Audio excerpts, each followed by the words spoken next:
여러분, 오늘 제가 한 가지 하고 싶은 게 있는데요. 여러분의 좀 수고가 필요합니다. 아, 괜찮으시면 자리에 좀 일어나 주실래요? 근데 나이가 높으시거나 아니면 몸이 불편하신 분들은 안 일어나셔도 돼요. 어, 예, 뭘 하려고 하면요. 한 다리를 한번 들어보세요. 균형을 한번 잡아보세요. 근데 생각보다 여러분 잘하시네요. 저만 그러네요. 근데 이제 이렇게 하는 게 원래 하는 게 아니라요. 실제로는 어떻게 하냐면 눈을 감고 해야 됩니다. 넘어지실 수 있으니까 넘어지시려면 의자를 잡으시면 되니까 한번 해보시겠어요? 몇 초 버틸 수 있나?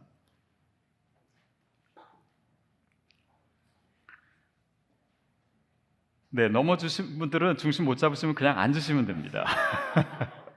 뭐 무리해서 뭐 상 주는 거 아니니까요. 네, 끝까지 버티시는 분들. 네, 여기 목숨 거신 분들은 안 계시죠? 네, 이제 다 앉으셔도 됩니다. 아, 제가 여러분이 굳이 이 몸짓을 하도록 말씀드린 거는 여러분이 이거를 기억하시기가 더 쉬우시라고 했는데요. 뭐냐면 우리 몸의 건강은 이 균형과 아주 긴밀하게 연결되어 있습니다. 그래서 연령대에 따라서 몇 초를 버틸 수 있는가가 이제 평균 수치가 있더라고요. 그래서 뭐 20대 같은 경우는 80초 이상을 견딜 수 있고 60대가 넘어가면은 5초 밑으로 내려온대요. 근데 어쨌든 우리의 이 건강이 내가 내 몸의 어떤 뭐 근육이나 아니면 뭐 영양소나 모든 면에 있어서 균형 상태가 그것을 말해주고 있습니다. 근데 우리 영적인 것도 마찬가지죠. 그래서 이 시리즈를 우리가 하나씩 진행하면서 여러분이 계속 여러분 스스로 영성을 진단하고 계시기를 바라요. 그래서 내가 어느 부분에 더 집중되어 있고 또 어느 부분에 약하고 어느 부분은 아예 생각도 못하고 있고 그런 부분들이 아마 있으실 수 있습니다. 그리고 오늘 우리가 나눌 것은요, 사회적 정의에 대한 부분이에요. 사회적 정의가 어떻게 우리의 신앙과 관련이 되나라고 생각하실 분도 있겠지만은 사실은 너무나 중요한 자리를 차지하고 있습니다. 특히 이제 사회 정의라고 하는 것은 우리의 삶이죠. 특별히 사회 속에서의 우리의 삶, 그러니까 우리의 신앙의 공공성을 의미합니다. 그래서 아마도 여러분에게는 이 신앙의 공공성이라고 하는 단어 자체도 생소하신 분도 계실 텐데 사실은 기독교 역사에 있어서 또 하나님의 말씀의 내용에 있어서 우리의 삶에 있어서 가장 중요한 부분을 차지하고 있습니다. 사회적 정의라고 했을 때는요, 크게 크리스찬에게 있어서 세 가지 의미가 있습니다. 첫 번째는 구제예요. 구제. 도와주는 것, 또 나누는 것, 어려운 사람들을 도와주는 것이죠. 저희 아이들이 어렸을 때 한 번은 한 해가 이제 생일을 맞이해서 이 생일 때 좀 어떻게 의미 있는 선물을 줄 수 있을까 제가 생각을 하다가 이번 생일 때 생일 선물은 저기 어려운 나라에 사는 아이들을 위해서 이렇게 뭐 컴패션이든 뭐 여러 단체들 있잖아요. 그래서 거기와 이렇게 연결시켜주고 헌금하는 선물을 해주겠다고 제가 얘기를 했습니다. 그랬더니 그런 거는 아빠 생일 때 하라고 아이들이 그러더라고요. 근데 뭐 나중에 결국 하기는 했는데 좀 설득의 과정이 필요했습니다. 여러분, 그런데 우리의 영적인 성숙은요, 나누지 않고는 이루어질 수 없습니다. 그것이 무엇이든 간에.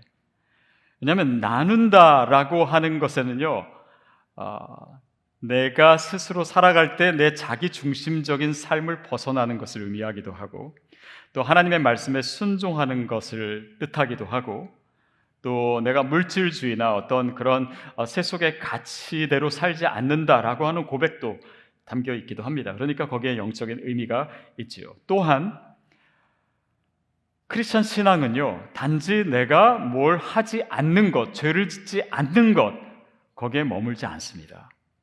내가 어떻게 무엇을 선한 일을 위해서 섬기는가, 헌신하는가, 그것까지 사실은 포함되어 있기 때문에 이 구제의 측면이 중요하지요.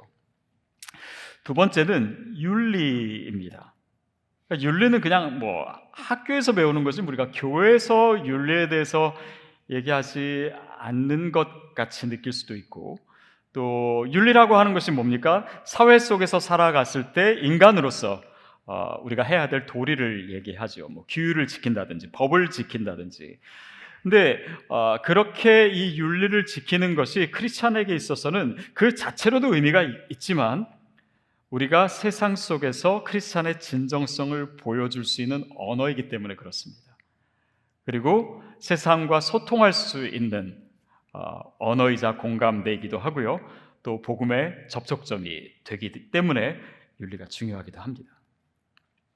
또 세 번째 차원은 뭐냐면요, 사회적인 대안을 우리가 제시하는 것입니다.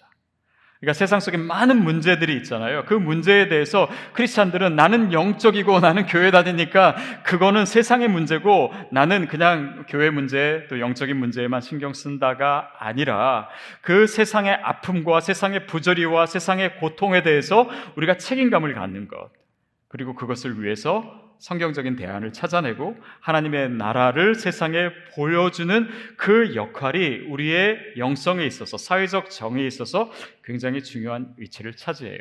그래서 사회의 모든 분야들, 정치나 경제나 사회나 문화, 모든 면에 있어서 크리스찬의 역할이 필요합니다. 자, 그런데 우리가 이 사회적 정의를 얘기하는 것 이 자체는요, 오늘 특별히 우리에게 중요한 것은 이것이 우리의 생각보다 훨씬 더 영적인 문제라는 것입니다. 예수님이 하나님의 아들이세요. 근데 그분이 우리에게 오셔서 하나님의 아들임을 드러내신 것은요, 단지 그분이 어떤 하늘에서 내려오셨거나 아니면 동정녀 탄생이나 그런 것만을 통해서 자신의 하나님됨을 드러내신 것이 아닙니다. 오히려 그분의 삶을 통해서 그분이 하나님의 아들이심을, 그분의 신성을 드러내세요. 복음서 중에 마태, 마가, 누가, 요한 복음서 중에 가장 예수님의 신성을 강조하는 책이 어딘지 혹시 아십니까? 요한복음입니다. 근데 요한복음에 보면요, 사실 예수님의 수태에 대한 이야기도 없고요, 예수님의 탄생에 대한 얘기도 나타나지 않아요. 그러니까 요한복음조차 예수님의 하나님 아들 되심을 그의 삶에 초점을 맞춰서 우리에게 얘기하고 있습니다. 우리에게 시사하는 굉장히 중요한 의미가 있어요. 많은 경우 우리가 사회 속에서 어떻게 살아갈 것인가, 여기서 어떻게 정의를 실현할 것인가의 문제는 우리가 죽어서 천국 가는 우리의 구원의 문제와 상관이 없다라고 생각할 때도 있어요. 그러나 그렇지 않습니다. 또 하나님의 말씀도 그것을 우리에게 얘기하고 있어요. 에베소서 2장 8절 9절 말씀 같이 읽겠습니다. 8절 9절 시작. 너희는 그 은혜에 의하여 믿음으로 말미암아 구원을 받았나니 이것은 너에게서 난 것이 아니요 하나님의 선물이라. 9절 행위에서 난 것이 아니니 이는 누구든지 자랑하지 못하게 함이라. 이것은 우리의 구원이 우리 행위가 아니라 하나님의 은혜로 주어졌다라고 하는, 전적인 은혜라고 하는 것을 우리에게 가르쳐주는 구절입니다. 그 구원에 대해서 얘기하면서 우리가 10절을 그냥 빼먹고 읽을 때가 있어요. 근데 10절을 같이 읽을까요? 시작. 우리는 그리스도 예수 안에서 선한 일을 위하여 지으신 이 일은 하나님이 전에 예비하사 우리로 그 가운데서 행하게 하려 하심이니라. 그리스도 예수 안에서 선한 일을 위해서, 그 구원에 대한 이야기 다음에 굳이 이 선한 일을 위해서 우리가 지음을 받았다라고 하는 것을 말씀하시는 이유가 뭘까요? 그리고 물론 이 선한 일이라고 하는 것은 굉장히 큰 의미로 우리가 해석할 수는 있겠지만, 그러나 그 안에 우리의 삶을 통해서 드러나는 그런 외적인 행위, 사회 속에서의 우리의 책임감, 그것을 반드시 포함하고 있습니다. 그래서 오늘 우리의 영성에 있어서 이 부분이 나에게 있어서 어떤 비중이 있는가, 어느 부분을 차지하고 있는가를 여러분이 보셔야 돼요. 그럼과 동시에 또 한 가지 우리가 생각할 것은요, 사회적인 정의를 추구하는 것이 크리스찬에게 중요한데 자칫하면 빠질 수 있는 함정도 있습니다.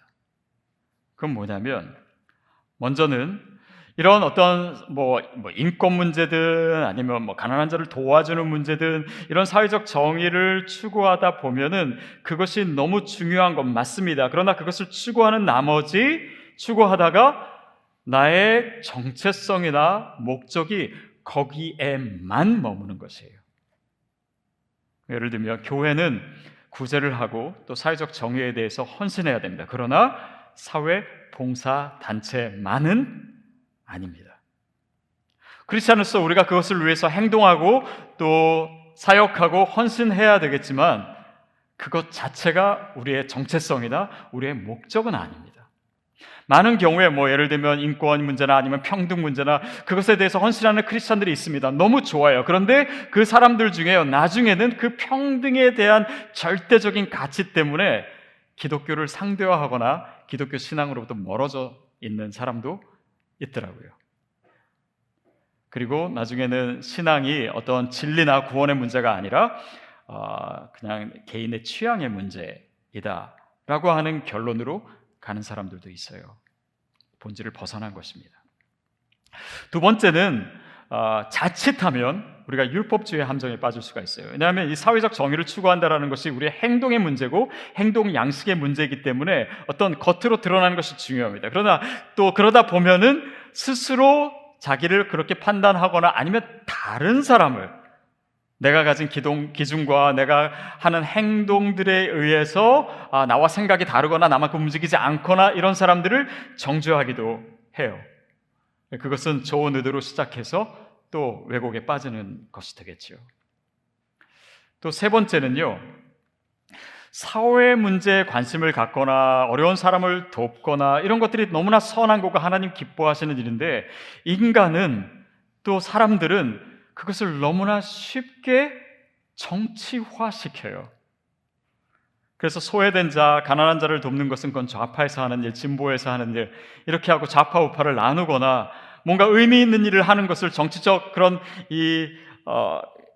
기준으로 그 사람을 판단하려고 하는 그런 것들 때문에 오히려 우리의 발목을 잡을 때가 참 많습니다. 작년인가요? 이 Black Lives Matter 이거 한참 시끄러울 때 저희도 교육자들이랑 고민을 많이 했어요. 지금 이런 말하자면 소외된 사람들, 인권 침해당하고 있는 사람들을 위해서 교회가 목소리를 내고 뭔가를 하고 싶은데 이것이 너무나 쉽게 정치화가 되고 있으니까 뭔가를 얘기하고 행동을 한다는 것이 그 순수한 의도대로 받아들여지기가 어려운 상황이 많더라고요. 북한 문제도 그렇고 심지어는 백신의 문제도 미국에서는 너무나 정치화돼서 그것의 옳고 그름을 얘기하기조차 어려울 때가 많습니다. 그러니까 이런 사회적 정의를 추구하는 문제들이 자칫 빠질 수 있는 이 함정들을 우리가 인식을 하고 그리고 하나님의 말씀 가운데 들어가면 또 주님의 인도하심이 더 선명하게 드러나겠지요. 그래서 오늘 본문 말씀을 우리 다시 한번 봤으면 좋겠는데요. 우리 21절부터 23절까지 같이 읽도록 하겠습니다. 시작. 내가 너희 절기들을 미워하여 멸시하며 너희 성회들을 기뻐하지 아니하나니 너희가 내게 번제나 소제를 드릴지라도 내가 받지 아니할 것이요 너의 살진 희생의 화목제도 내가 돌아보지 아니하리라. 내 노랫소리를 내 앞에서 그칠지어다. 내 비파소리도 내가 듣지 아니하리라. 이 본문 말씀에 하나님의 감정은 사실 굉장히 화가 나셨습니다. 근데 뭐에 대해서 화나시냐면 이스라엘 백성들이 지금 드리고 있는 제사나 그들이 지키고 있는 절기나 그들이 찬양하고 있는 것에 대해서 얘기하고 계신 거예요. 뭐라고 얘기하십니까? 내가 너희 절기들을 미워한다. 너희 성회들을 내가 기뻐하지 않는다. 너희 번제나 소제를 드릴지라 내가 받지 않겠다. 너희가 화목제를 드릴지 내가 돌아보지 않겠다. 너희 노랫소리를 너희가 노랫소리를 그칠지어다. 또 내가 듣지 않겠다. 하나님 왜 화가 나셨을까요? 왜 이런 것들을 받지 않겠다고 하실까요? 그리고 그 이유가 24절에 나와 있습니다. 함께 읽겠습니다. 시작. 오직 정의를 물같이 공의를 마르지 않는 강같이 흐르게 할지어다. 그 이유가 뭐라고요? 이스라엘 백성에게 그 시대 가운데 그 사회 가운데 하나님의 백성이 정의를 잃어버렸기 때문이에요. 공의를 추구하지 않았기 때문입니다. 지금 아모스 선지자가 활동하던 주전 8세기는요 바벨론 포로 이전이죠. 그때는 여로보암 2세가 통치하고 있을 때였고 이스라엘이 여러모로 모든 것이 다 잘 됐던 시기입니다. 영토가 확장되고 솔로몬 시대만큼 땅이 확장됐어요. 그리고 경제도 안정이 되었고, 그리고 정치적으로도 평안했고, 그러는 가운데 사람들이 점점 더 안일해지고 삶이 타락하기 시작하고 가난한 자들을 팔기도 하고 또 옳지 않은 저울과 도량형을 사용해가지고 정직하지 않은 사회가 되어가고 있고 성적으로도 문란해졌고 권력자들은 자신의 힘들을 남용하고 이런 정의와 공의로부터 멀어지는 그런 삶 때문에 너희가 삶은 그렇게 살면서 너희가 내 앞에 절기를 지키고 예배 드리는 것이 무슨 의미가 있느냐, 오히려 내가 그것을 듣기 싫고 보기 싫고 내가 눈을 가리고 싶다. 그러니까 그들의 제사를, 그들의 종교적 행위를 하나님께서 꾸중하고 계신 거예요. 저는 오늘 이 본문을 읽으면서 설교 제목을 몹쓸 예배 이렇게 잡았습니다. 제목이 좀 너무 강하죠. 그리고 이 거룩한 예배라고 하는 단어 앞에 이런 노골적인 단어를 써도 되나 이렇게 해놓고서 한참을 고민했습니다. 근데 계속해서 본문을 묵상할수록 하나님의 마음이 그렇다라고 하는 것을 느끼고 이 본문의 감정이 마치 이런 단어를 쓸 수밖에 없는 그런 느낌이라는 것을 계속해서 느끼게 되었어요. 여러분, 우리가 예배드리고 있습니다.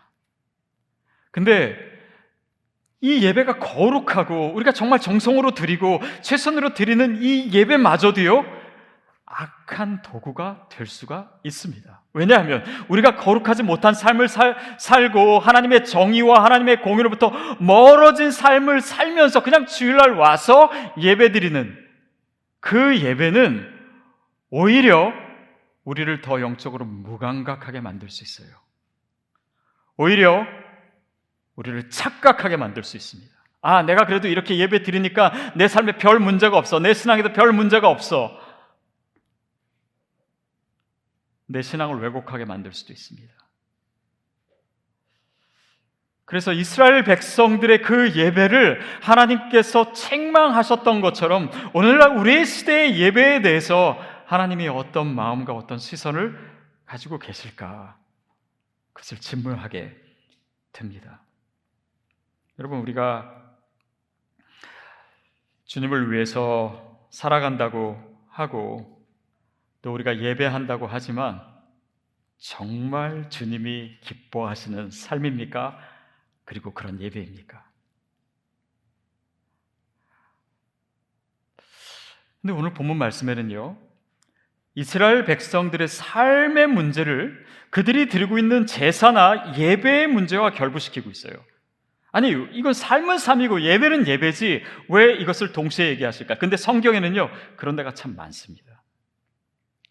또 가난한 자를 도와주는 거예요. 물론 선한 일이죠. 근데 성경은 그것 자체를 예배라고 해요. 히브리서 13장 16절 말씀 우리 같이 한번 볼까요? 시작. 오직 선을 행함과 서로 나누어 주기를 잊지 말라. 하나님은 이 같은 제사를 기뻐하시느니라. 선한 일을 하고 가난한 자를 도와주는 그것 자체를 제사라고 얘기해요. 그것 자체를 예배라고 하세요. 왜냐하면 그것을 통해서 하나님과 접촉돼 하나님을 우리가 만나기 때문에, 하나님이 영광 받으시기 때문에 그렇습니다. 그러니까 우리의 예배 드리는 것이요 단지 여기서 드리는 것이 아니에요. 이것이 우리의 삶의 예배로 이어질 때 이 예배의 진정성이 생기게 되고요, 우리의 삶의 예배가 있을 때 이 예배가 진짜가 됩니다. 더욱이 오늘 본문에 나타난 하나님의 감정은요 약과입니다. 그러니까 좀 더 부드럽게 표현되어 있어요. 이사야 1장 말씀에 보면요 이 표현이요 조금 더 노골적으로 나와 있습니다. 이사야 1장 10절부터 13절까지 같이 읽겠습니다. 시작. 너희 소돔의 관원들아 여호와의 말씀을 들을지어다. 너희 고모라의 백성아 우리 하나님의 법에 귀를 기울일지어다. 여호와께서 말씀하시되 너의 무수한 재물이 내게 무엇이 유익하뇨?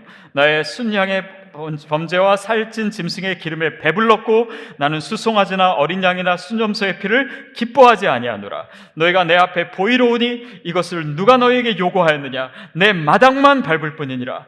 헛된 재물을 다시 가져오지 말라. 분향은 내가 가증히 여기는 바요 월삭과 안식일과 대회로 모이는 것도 그러하니 성회와 아울러 악을 행하는 것을 내가 견디지 못하겠다. 차라리 하지 마라. 보기 싫다. 내가 내 눈을 가리울 뿐이다. 너희는 내 마당만 밟을 뿐이다. 너희가 제사 드리는 것이 내 눈에는 너무나 가증한 일이다. 왜 그렇을까요? 그것은 그 뒤에 나오는 내용은 뭐냐면요, 이스라엘 백성에게 너희가 객과 고아와 과부를 돌아보지 않았기 때문이다. 그들의 제사가 문제가 됐다는 것이 아닙니다. 그들이 예배를 정성스럽게 드리지 않았다는 게 아니에요. 헌금을 안 했다는 것이 아닙니다. 그들의 의식에 뭔가 문제가 있었다는 것이 아니에요. 그러나 그들의 삶에 있어서 제사와 하나님의 뜻과 전혀 상관없이 살면서 예배만 이렇게 드리는 것은 그것이야말로 주님이 받으실 수 없는 예배였기 때문입니다. 이것이 오늘 아모스의 메시지예요. 사회적인 악은요, 제사와 절기와 찬양과 연결되어 있습니다. 사회적 정의를 예배 차원에서 다루고 있어요. 거룩의 문제로 다루고 있어요. 그렇기 때문에 예배와 분리될 수 없는 것입니다. 사랑하는 여러분, 저는 저와 여러분의 예배가 진짜 예배가 되기를 바랍니다. 정말 주님이 기뻐하시는 예배가 되기를 축복합니다. 우리가 헛된 예배를 드릴 수 없지 않겠습니까? 세상 속에서 우리가 어떤 존재로 서 있습니까? 우리가 예배의 자로 서 있죠. 근데 그 의미는 단지 집에서 가정예배 드리고 회사에서 일 시작할 때 기도하고 그런 의미가 아닙니다. 내가 세상 속에서 누구로 존재하고 있는가, 그 존재로는 문제예요. 제가 아는 한 선교사님이 몇 년 전에, 팬데믹 훨씬 이전입니다. 근데 그분은 선교지로 가시기 전에 침을 배우셨어요. 침수를. 그래가지고 이제 거기 아픈 분들 이렇게 침 놔주면서 이렇게 복음을 전하기도 하고 이제 그러시는데, 이제 현지 사람들이 이제 침을 맞으려면 이렇게 방에 들어와야 되고 신발을 벗기도 하고 그러니까 발냄새가 너무 심해가지고 그게 진짜 너무 힘들었다는 거예요. 그래가지고 할 수 없이 이제 마스크를 끼고 이제 진료를 해줬는데, 근데 이제 그 사람들 앞에서 마스크를 끼고 있다라는 것이 늘 미안하고 또 왠지 그 사람들을 내가 이렇게 좀 더럽게 여기는 것 같이 느껴지고 또 그게 일종의 정서적인 벽이 되는 것 같아가지고 하나님께 기도를 했대요. 근데 기도를 딱 하고 났더니 그 다음부터는요, 그 발냄새가 정말 아름다운 향기로 느껴졌으면 좋은데 그러지는 않고 근데 조금씩 나아졌대요. 그리고 나중에는 그 마스크를 벗었대요. 여러분, 우리가 세상 속에 있을 때요, 많은 크리스천들이 세상은 악취가 나는 곳이야, 세상은 더러운 곳이야, 그러니까는 나는 그거로부터 좀 멀리하고 나는 거룩해야지 라고 하는 마음으로 신앙의 삶을 사는 분도 있습니다. 냄새가 나니까 나 마스크 껴야지, 어떻게 하면 좋은 마스크 낄까, 어떻게 하면 비싼 마스크를 낄까? 그것이 아니라 그 세상 속으로 들어가는 것입니다. 그리고 그 악취가 나는 곳을 우리가 찾아낼 수 있어야 돼요. 그리고 거기에 하나님의 뜻과 하나님의 정의와 하나님의 나라가 임할 수 있도록 내가 뭘 할 수 있지? 내가 어떻게 움직일 수 있지? 고민하고 일하기 시작하는 겁니다. 이 세상은 그냥 잘못되었으니까 될 대로 되라, 그리고 하나님 저들을 심판해 주세요 라고 하는 그런 사회에 대해서 무감각하고 무책임한 태도로 살아가는 크리스천을 하나님이 원하시지 않습니다. 그냥 크리스천은 내가 서 있는 사회 현실을 외면한 채 그냥 누워서 하늘만 보고 있는 존재가 아니에요.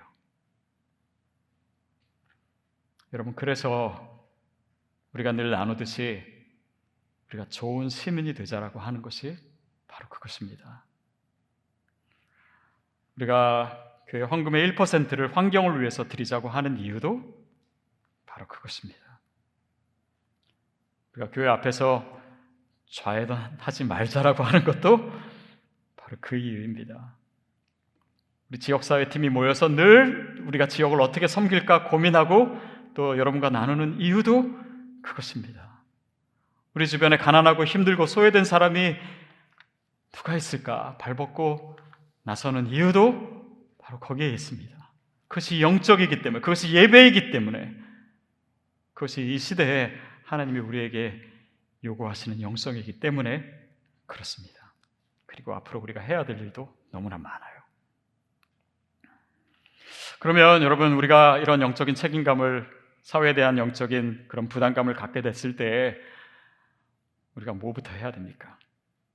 그럼 먼저는요, 여러분이 서 있는 영적인 위치를 좀 확인해 보십시오. 다시 말하면 영적인 진단이 필요합니다. 내 신앙이 그동안 오랜 신앙생활을 하신 분도 있고 아닌 분도 있겠지만 내 신앙이 너무 개인화되어 있는 것은 아닌지, 그냥 내가 믿고 또 나 죽어서 천국 가고 그냥 하나님 앞에 나 그냥 인정받고, 물론 그것이 중요합니다. 그러나 한 부분일 뿐이에요. 내 신앙이 너무 내면화되어 있는 것은 아닌지, 실제로 움직이지는 않고, 그러니까 신앙은 내 머릿속에 있어요. 내가 다 알아요. 이런 얘기 처음 듣는 거 아닙니다. 감정적으로도 가난한 사람들 보면은 정말 마음이 요동해요. 그러나 움직이진 않아요. 손을 펴진 않아요. 그러니까 머리와 가슴은 있는데 손은 없어요. 내 신앙에 있어서 사회적인 어떤 그런 책임감과 부담감은 내가 얼마나 느끼고 있는지, 이런 것들을 진단해 보는 것입니다. 그 다음에는요, 그때 우리가 사회적 정의를 일한다고 해서 우리가 당장 길거리 나가서 시위를 한다든지 아니면 어떤 커다란 무브먼트를 일으킨다든지 아니면 법안을 바꾼다든지 당장 이러자고 하는 것이 아닙니다. 그냥 작은 일, 그냥 작은 나눔, 내 가까이 있는 사람들, 그것부터 시작하는 거예요. 근데 그거예요, 굉장히 큰 기쁨이 있다는 것을 우리가 알게 됩니다. 그리고 그 기쁨이 하나의 촉매제가 되는 거예요. 그래서 정말 주님을 위해서 또 사회 정의를 위해서 살아가는 것은요, 부담되거나 엄청난 일이거나 나도 대단한 사람들만 할 수 있는 일이 아니에요. 그러나 그 기쁨이요, 촉매제가 돼서 내 삶을 변화시키는 계기가 돼요. 그리고 그것이 번지게 돼요. 그리고 나 혼자 하는 것도 아니에요. 우리가 같이 해요. 즐겁게 할 수 있어요. 만약에 우리가 그 자리에 설 수 있다면 그때부터는 여러분의 삶의 모든 것이 의미를 가지고 시작합니다. 세상 속에서 하는 모든 것들이요. 여러분이 장사를 하는 것도요, 여러분의 직장 생활도, 우리 아이들이 공부하는 것도, 우리가 자녀 교육시키는 것도, 우리가 돈을 버는 것도, 우리가 세상에서 영향력을 갖는 것도, 네트워크를 갖는 것도, 모든 것이 다 의미를 가져요. 왜냐하면 이것이 하나님의 정의를 위해서, 하나님의 나라를 위해서 사용될 거거든요. 그러나 그것이 없다면 그 모든 성취와 노력은 다른 방향으로 가는 것입니다. 그래서 여러분, 우리 자녀를 무엇을 위해서 이렇게 열심히 교육하는지도 우리가 돌아봐야 돼요. 또 사회적인 대안을 우리가 마련하기 위해서, 또 더 나은 사회를 추구하기 위해서는 사회를 잘 알아야 됩니다. 실력이 필요해요. 공부해야 돼요. 그리고 영향력도 있어야 돼요. 그래서 열심히 사십시오. 우리 자녀들 공부 열심히 하게 하십시오. 왜냐하면 이 사회 속에 정말 하나님의 사람들이 많이 필요해요. 성령 충만한 사람들이 필요합니다. 거룩한 사람들이 필요해요. 지금 환경 문제가 이렇게 어렵고 기후변화 때문에 정말 이 지구가 어떻게 될지 모르는 상황 속에서 그 탐욕으로 이루어진 이 현상 가운데 정말 하나님의 목소리, 크리스찬의 목소리를 내줄 수 있는 사람들이 더 많이 필요합니다. 과학기술이 발전하고 AI가 발전하고 이 AI 기술이 인류를 어느 방향으로 이끌지 모르는 이 상황에서 여기서 윤리를 얘기하고 여기서 하나님 나라를 얘기하고 여기서 이 과학기술이 어느 방향으로 가야 되는지를 하나님의 시각으로 얘기해 줄 수 있는 영향력 있는 사람들이 필요합니다. 그래서 이 영성이 더 중요해요. 아직도 인권 문제가 미국 땅이나 전 세계에 아직도 너무나 심각하고 증오와 미움의 문제가 이렇게 많은데 진짜 이 평화의 메시지를 가진 사람들의 영향력이 필요해요. 그 하나님의 정의가 이 땅에 이루어져야 됩니다. 예수님께서 복음을 전하시면요, 그냥 그들이 복음을 받고 단지 구원을 받은 것이 아닙니다. 사회가 흔들렸어요. 창녀들이 변화되고 또 세리들이 변화되고 가난한 사람들이 치유받고 병든 자들이 고침을 받고 이러므로 인해서 그 사회에 파장이 일어난, 그것이 기독교입니다. 그것이 로마를 바꾼 거 아니겠습니까? 그것이 종교개혁을 일으킨 거 아니겠습니까? 그것이 인권운동을 통해서 오순절 운동이 전 세계를 덮었던 모습 아닙니까? 그것이 노예제도가 폐지되고 윌버포스라고 하는 그 사람을 통해서 하나님이 일하셨던 그 많은 것들이 바로 이 신앙과 이 영성을 통해서 이루어졌다는 것을 우리가 늘 기억해야 됩니다. 그래서 기독교는 그저 개인적인 어려움이나 해결하고 마음의 평강을 얻기 위해서 믿는 종교 아닙니다. 하나님의 나라를 이루는 과제가 우리에게 있어요. 우리에게 있습니다. 여러분에게 있어요. 그리고 그것이 분명히 이루어질 줄로 믿습니다. 알렉산더 슈메만이라고 하는 한 예배학자가 한 이야기가 있습니다. 뭐라고 얘기했냐면 세속주의의 핵심은 예배에 대한 부정이다. 이게 무슨 말이냐면요, 세속과 거룩을 굳이 구분한다면 그 차이가 예배에 있다는 것입니다. 그러니까 이것은 우리가 크리스찬이 세상 속에서는 예배가 없다, 단지 그런 생각을 하라는 의미가 아니라 크리스찬이 세속 사회 속에서 예배자로 존재하고 거기서 예배를 드릴 때 그 세속 사회는 더 이상 세속화되지 않습니다. 근데 우리가 거기는 예배의 자리가 아니라고 생각하고 우리가 예배자로 살아가지 못할 때 그 세속주의는 우리에게 들어오게 되어 있습니다. 교회 안으로 들어오게 되어 있어요. 크리스찬의 삶으로 들어오게 되어 있습니다. 그것이 위기예요. 그래서 오늘 우리 예배가 어디서 회복돼야 되는지를 우리가 고민해야 됩니다. 그리고 움직이게 해야 돼요. 저는 사실 이 설교를 하면서 여러분 이렇게 눈빛을 보면서 좀 죄송한 마음도 듭니다. 여러분 정말 한 주간 동안 진짜 힘들게 또 지치게 살다가 또 몸과 마음을 추스려서 예배 드리시고 있는데 어쩌면 여러분 드리는 예배가 이거 정말 몹쓸 예배일 수 있습니다. 빨리 세상으로 나아가십시오. 진정한 예배를 드리기 위해서 세상으로 나아가십시오 라고 하는 것이 지친 여러분에게 좀 야속할 수도 있을 것 같아요. 교회가 좀 위로 좀 해주지. 그러나 여러분, 우리가 살아가는 삶이 참 힘들고 또 정말 치열하고 어렵고 그럴지라도 그 안에서 이를 악물고 예배하는 자, 하나님의 정의를 위해서, 하나님의 나라를 위해서 손해를 감수하고 애쓰는 자들에게는요, 그 자리에서 주시는 하나님의 위로가 있습니다. 하나님의 기쁨이 있어요. 그 예배를 경험한 자들은 그 벅찬 마음을 가지고 이곳에 와서 목이 터져라 찬양할 수 있는 것입니다. 그게 진짜 예배죠.